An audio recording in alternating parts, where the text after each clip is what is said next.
শুরুতেই জানিয়ে দেব, তাপপ্রবাহে শ্রমজীবীদের বাঁচাতে সরকার কিছুই করছে না বলছে রুহুল কবির রিজভী।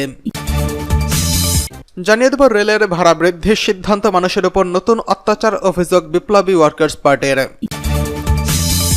এছাড়া রয়েছে যুবদল সভাপতি সুলতান সালাউদ্দিন টুকুর মুক্তির দাবিতে বিক্ষোভ মিছিল। জানিয়ে দেব, ৭৫-এর পর দ্বাদশ জাতীয় সংসদ নির্বাচন সবচেয়ে সুস্থ হয়েছে দাবি ওবায়দুল কাদেরের। সর্বশেষ জানিয়ে দেব, দেশের মানুষ ন্যূনতম অধিকার থেকেও বঞ্চিত বলছেন মির্জা ফখরুল। তীব্র তাপপ্রবাহে শ্রমজীবীদের বাঁচাতে সরকার কিছুই করছে না অভিযোগ রুহুল কবির রিজভীর। বিএনপির জ্যেষ্ঠ যুগ্ম মহাসচিব অ্যাডভোকেট রুহুল কবির রিজভী অভিযোগ করে বলেছেন, দেশে ১ মাসের মতো সময় ধরে খরা চলছে, তাপপ্রবাহে চলছে, নানা রোগে আক্রান্ত হচ্ছে মানুষ, কিন্তু শ্রমজীবীদের বাঁচানোর জন্য সরকার কিছুই করছে না। তিনি বলেন, জিয়াউর রহমান খাল খনন, নদী খনন, বৃক্ষরোপণ, সেচ ব্যবস্থা সহ যেসব কল্যাণমূলক কাজ করেছিলেন সেগুলো সরকার বন্ধ করে দিয়েছে। দিনাজপুর ঠাকুরগাঁয়ে মানুষের সেচের জন্য পানি পাচ্ছে না, সবকিছুর জন্য ডামি সরকারই দায়ী। বৃহস্পতিবার ২রা মে রাজধানীর বাড্ডায় তীব্র গরমে পথচারীদের মধ্যে ঢাকা মহানগর উত্তর বিএনপির পক্ষ থেকে খাবার, পানি ও স্যালাইন বিতরণ কর্মসূচিতে এসব কথা বলেন তিনি। আওয়ামী লীগের সাধারণ সম্পাদক ওবায়দুল কাদেরের বক্তব্যে রিজভী বলেন, বিএনপির নেতারা হতাশ বা ক্লান্ত নন, আমাদের কেউ দেশ ছেড়ে যাচ্ছেন না, দেশ ছেড়ে যাচ্ছেন তাদের নেতারা ও আওয়ামী লীগের স্বজনরা। তিনি বলেন, ওবায়দুল কাদের সাহেবরা হতাশ থেকে শ্রাবণের বৃষ্টির ধারার মতো অনর্গল মিথ্যা কথা বলছেন। শত নিপীড়নেও বিএনপির নেতারা রাজপথে আছেন এবং সরকার পতন না হওয়া পর্যন্ত রাজপথেই থাকবেন। তারা মানুষের ভোটের অধিকার প্রতিষ্ঠা না হওয়া পর্যন্ত আন্দোলন চালিয়েই যাবেন। রিজভী আরও বলেন, বেসিক ব্যাংক লুট করে, হলমার্ক কেলেঙ্কারি করে, পদ্মা সেতু, মেট্রো রেল, ফ্লাইওভার নির্মাণের নামে অর্থ লুটপাট করে তারা বিদেশে পাচার করছেন। তারা Malaysia, Canada, Australia second home তৈরি করে তাদের স্ত্রী সন্তানদের, আত্মীয় স্বজনদের সেখানে পাঠিয়ে দিচ্ছেন। তিনি বলেন, আমরা তো আছি জেলে আসা যাওয়ার মধ্যে, শত নিপীড়নের মধ্যেও রাজপথের কর্মসূচি অব্যাহত রেখেছি, আমরা কোনো জুলুম নির্যাতনের কাছে মাথা নত করব না। রিজভী বলেন, আওয়ামী লীগের শ্রমিকদের কল্যাণে কিছুই করেননি, বরং শ্রমিকরা তাদের ন্যায্য দাবিতে, বেতনের দাবিতে আন্দোলন করতে গেলে 4 জনকে গুলি করে হত্যা করেছে। শ্রমিক নেতা আমিনুল হককে পুলিশ গুলি করে হত্যা করেছে। রানা প্লাজায় প্রায় 1500 শ্রমিক হতাহত, তানজিন গার্মেন্টসে 100 শ্রমিক প্রাণ হারান, সেসব মানুষ ভুলে যায়নি। বিএনপির নেতা বরকত আলী সভাপতিত্বে এ সময় আরও বক্তব্য দেন ঢাকা মহানগর উত্তরের সদস্য সচিব আমানুল হক এবং দলের স্বাস্থ্য বিষয়ক সম্পাদক রফিকুল ইসলাম সহ সাধারণ সম্পাদক মাহমুদুর রহমান সুমন প্রমুখ। রেলের ভাড়া বৃদ্ধির সিদ্ধান্ত মানুষের উপর নতুন অত্যাচার বলছে বিপ্লবী ওয়ার্কার্স পার্টি।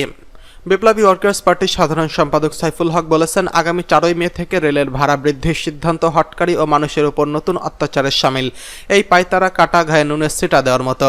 বৃহস্পতিবার 2রা মে গণমাধ্যমে পাঠানো এক বিবৃতিতে সাইফুল হক এসব কথা বলেন। বিবৃতিতে তিনি বলেন, অসহনীয় ও লাগামহীন মূল্যবৃদ্ধি যখন দেশের সাধারণ মানুষের নাভিশ্বাস উঠছে, সেই সময় রেলের ভাড়া বৃদ্ধির এই সিদ্ধান্ত স্বল্প আয়ের সাধারণ মানুষের জীবনে নতুন দুর্ভোগ নিয়ে আসবে। এটা কাটা ঘায়ে নুনের ছিটা দেওয়ার মতো হবে। তিনি আরও বলেন, এই পর্যন্ত রেল যাত্রায় প্রতি 100 কিলোমিটারের অধিক ভ্রমণে 20 থেকে 30% ছাড় দেওয়া হতো। এই ছাড় সুবিধা প্রত্যাহার করায় প্রধান 15টি রুটে সুলভ ও শোভন চেয়ারে রেল ভাড়া 20% ও প্রথম শ্রেণীতে 30% বাড়ানো হবে। যুক্তি দেওয়া হচ্ছে, এর ফলে রাজস্ব আয় 300 কোটি টাকা বাড়বে। বিবৃতিতে সাইফুল হক বলেন, রেলের মেগা প্রকল্পগুলোতে শত শত এবং হাজার হাজার কোটি টাকা দুর্নীতি হচ্ছে, সেখানে মাত্র 300 কোটি টাকার জন্য দেশের সাধারণ মানুষের উপর বাড়তি ভাড়া চাপানোর কোনো যুক্তি নেই। লোকসানের এই যুক্তি দেখিয়ে এর আগে 2012 ও 16 সালে রেলের ভাড়া বাড়ানো হয়েছিল, এরপরেও রেলে লোকসান কমেনি। 2009 সাল থেকে এই পর্যন্ত রেলে বিভিন্ন উন্নয়ন প্রকল্পের জন্য ঋণের 72,000 কোটি টাকার ব্যয় করা হলেও কোনো লোকসান কমেনি। তিনি বলেন, চুরি, দুর্নীতি, লুটপাট, অপচয় ও অব্যবস্থাপনার কারণে রেল লোকসানি খাত। অপতৎপরতার দায় মানুষ কেন নেবে? গোটা রেল ব্যবস্থাপনার কালো বিড়াল ঘুরে বেড়াচ্ছে, যাদের বিরুদ্ধে ব্যবস্থা নেওয়া ছাড়া রেলের সামগ্রিক ব্যবস্থাপনার পরিবর্তন ঘটবে না। এদিকে যুবদল সভাপতি সুলতান সালাউদ্দিন টুকুর মুক্তির দাবিতে বিক্ষোভ মিছিল। কারাবন্দী জাতীয়তাবাদী যুবদলের কেন্দ্রীয় সভাপতি সুলতান সালাউদ্দিন টুকুর মুক্তির দাবিতে বিক্ষোভ মিছিল ও সমাবেশ করছে ময়মনসিংহ মহানগর যুবদল। ময়মনসিংহ নগরীতে এই বিক্ষোভ মিছিলটি করে সংগঠনের নেতাকর্মীরা।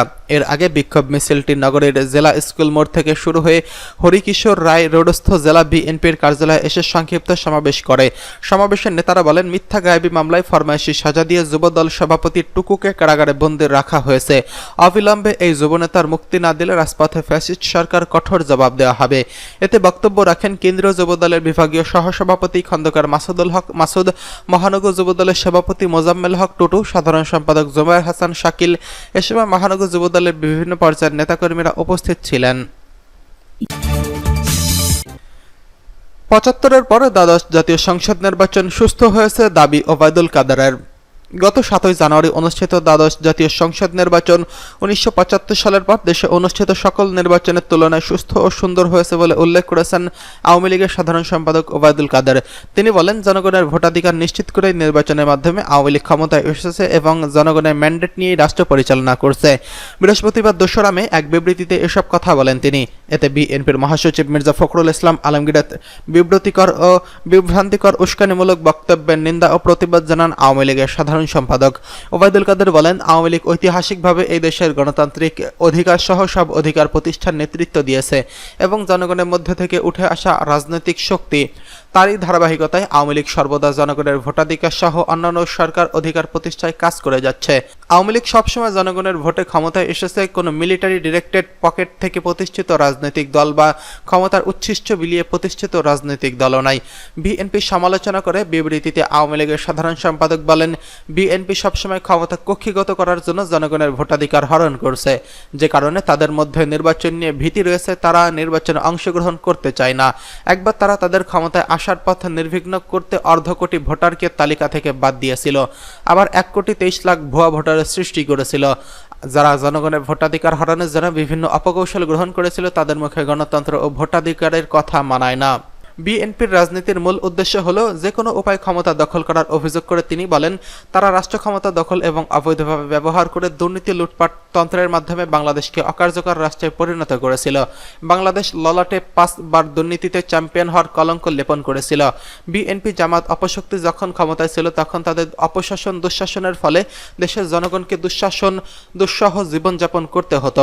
আজ তারা শ্রমজীবী মানুষের অধিকার নিয়ে কথা বলছে, অথচ তারা ক্ষমতায় থাকতে কোনোদিন শ্রমিকের বেতন ভাতা বাড়ায়নি, বরং বেতন বোনাসের দাবিতে আন্দোলনরত শ্রমিকের বুকে গুলি চালিয়ে হত্যা, সারের দাবিতে আন্দোলন করায় কৃষক হত্যা এবং বিদ্যুতের দাবিতে আন্দোলন করা সাধারণ মানুষকে হত্যার মাধ্যমে বন্দুকের জোরে মানুষকে জিম্মি করে বাংলাদেশের দুঃশাসনের জাতাকলে পিষ্ট করেছিল বিএনপি ও জামায়াত অপশক্তি। দেশের মানুষ ন্যূনতম অধিকার থেকে বঞ্চিত, অভিযোগ মির্জা ফখরুলের। বিএনপির মহাসচিব মির্জা ফখরুল ইসলাম আলমগীর বলেছেন, আজকে এমন একটি সময় আমরা মে দিবস পালন করছি যখন সারা দেশে মানুষের ন্যূনতম অধিকার থেকে বঞ্চিত, জাতি দানবের শাসনে কবলিত। দেশনেত্রী আজ বন্দী। যে মানুষটি গণতন্ত্র পুনরুদ্ধারের আন্দোলনের নেতৃত্ব দিচ্ছেন সেও নির্বাসিত। আজকে এই দিনেও গণতন্ত্র মানুষ ফিরিয়ে আনার আন্দোলনের রাজপথে সংগ্রাম করছেন।